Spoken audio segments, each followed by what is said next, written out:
Hello teachers creators, अभी तो मैंने लगा रखा है इंडस्ट्री का टॉप मोस्ट अपडेटेड पैनल।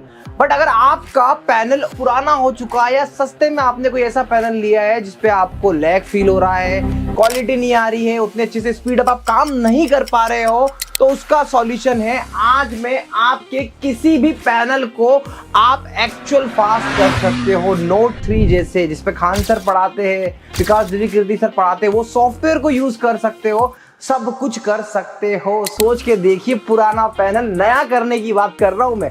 और कैसे पॉसिबल है, तो आज मैं वो चीज पॉसिबल करके आपको दिखाऊंगा। क्योंकि ये जो डिजिटल बोर्ड है, आपका डिजिटल बोर्ड है, उसमें अगर ओपीएस नहीं है और अगर आप कोई नया पैनल लेने का प्लान कर रहे हो, उसमें ओपीएस नहीं लेना चाह रहे हो, तो भी आप वो सारी चीजें कर पाओगे जो ओपीएस में कर पाते हो। तो अगर आप डिजिटल बोर्ड लेने का प्लान कर रहे हो तो आप हमें कॉल करिएगा। हमारी टीम आपको प्रॉपरली डिजिटल बोर्ड सेटअप करके देगी, कैमरा लगाकर, लाइटिंग, मतलब वो सब कुछ चीजें भारत की सबसे एक्सपर्ट कंपनी एजुस्कॉर्ड आपके लिए करके देगी। तो अगर आपको ऐसा कुछ स्टूडियो सेटअप करवाना है तो आपको इस नंबर पर कॉल करना पड़ेगा। और अब मैं आपको बताता हूं कि कैसे आप किसी भी पुराने विदाउट ओपीएस पैनल को हर वो सॉफ्टवेयर एक्सेस करने के लिए यूज कर सकते हैं। तो आपको क्या करना है, ले लेना है एक HDMI केबल और एक टच केबल। ये दोनों ही केबल आपको मिलती है जब भी आप एक अच्छा सा ब्रांडेड डिजिटल बोर्ड खरीदते हो। अब देखिए, यहाँ पर आपको ऐसे स्लॉट्स मिलते हैं।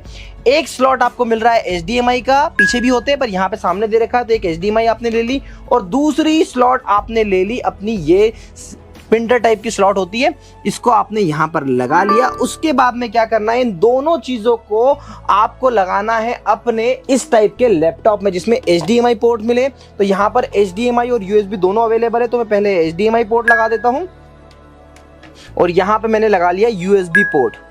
और देखिए, इसको लगाते से ही ऑटोमेटिकली यहां पर मेरे पास में HDMI 3 ये थर्ड पोर्ट है वो एक्टिव हो गया। और मैं इस पे क्लिक करता हूं और पीछे आप देखोगे मेरा पूरा सिस्टम यहां पर आ गया। अब एक चीज आपको समझनी पड़ेगी, कई बार क्या होता है कि जैसे देखो अभी यहां पे एक स्क्रीन अलग चल रही है और यहां पे एक स्क्रीन अलग चल रही है। ऐसा क्यों हो रहा है, क्योंकि मैंने एक्सटेंडेड स्क्रीन करके रखी है। अगर आपने एक्सटेंडेड स्क्रीन करना है तो उसके लिए क्या करना पड़ेगा, आपको राइट क्लिक करना है यहां पर और डिस्प्ले सेटिंग में जाना है। अब देखो, यहाँ पे मैंने एक्सटेंडेड स्क्रीन कर रखी, तो पहली स्क्रीन मेरी ये है और बड़ी वाली स्क्रीन 4K स्क्रीन ये है। अदरवाइज अगर आपने यहाँ पे डिस्प्ले डुप्लीकेट रख लिया तो देखो, आपका ये जो स्क्रीन है यहाँ पे तो अच्छा दिख रहा है पर यहाँ पे ये ब्लर दिखने लगेगा, फिर आपको भी मजा नहीं आएगा। ब्लर क्यों हो रहा है, ब्लर क्यों हो रहा है, इसलिए ब्लर हो रहा है। तो आपको क्या करना है, डुप्लीकेट दिस स्क्रीन को कर देना है एक्सटेंडेड। और एक्सटेंडेड करने के बाद में आप इसको देखोगे तो जो 2 नंबर की स्क्रीन है, मतलब आपकी मेन पैनल वाली स्क्रीन, इसको उठा के आप इस साइड कर देना ताकि इन दोनों की कनेक्टिविटी इजी बन जाए। ठीक है, तो अब मैं इसको अप्लाई कर देता हूं। तो अब मेरी स्क्रीन इससे कनेक्ट हो गई।